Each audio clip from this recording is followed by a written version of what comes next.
Hello, my name is Mark Mullins, and this is going to be a slightly different format. The message is essentially the same, but I got a nasty burn on my lip a while ago, and I don't really love how it looks on video.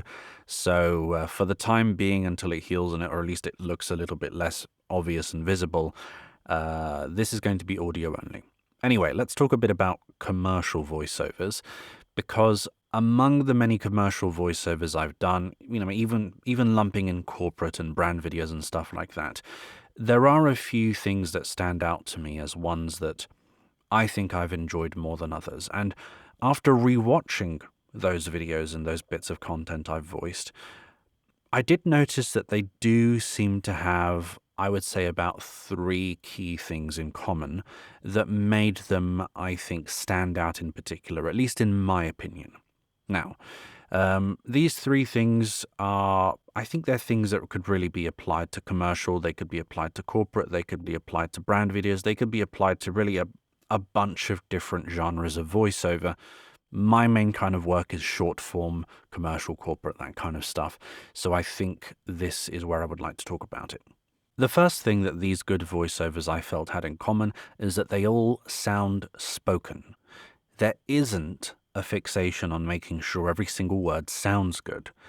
There's a flow to it, and as the listener, I don't want to be there listening to individual words.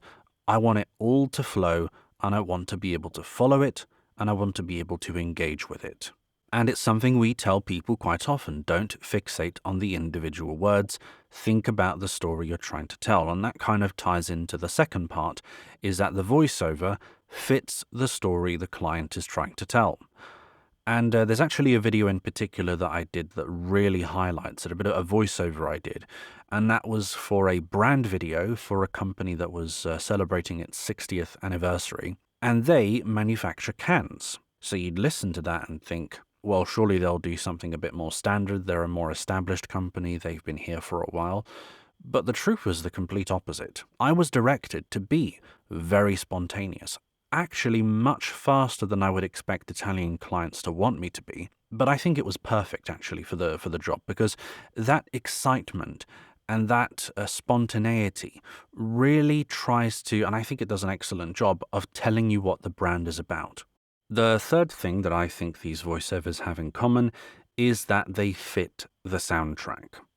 Sometimes you have great music. Sometimes you have great voiceover.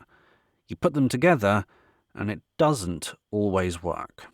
So when it actually does fit together, the voiceover, the music, the sound effects, they amplify each other.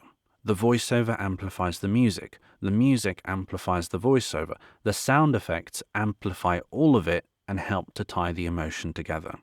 And when the music, the voiceover, the timing, the effects, they all fall into place, you don't just hear it, you feel it.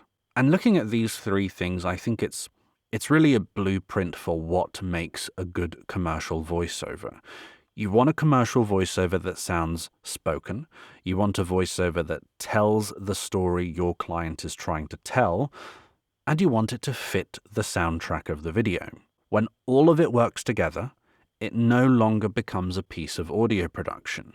It becomes a story, something your listeners can actually follow and enjoy.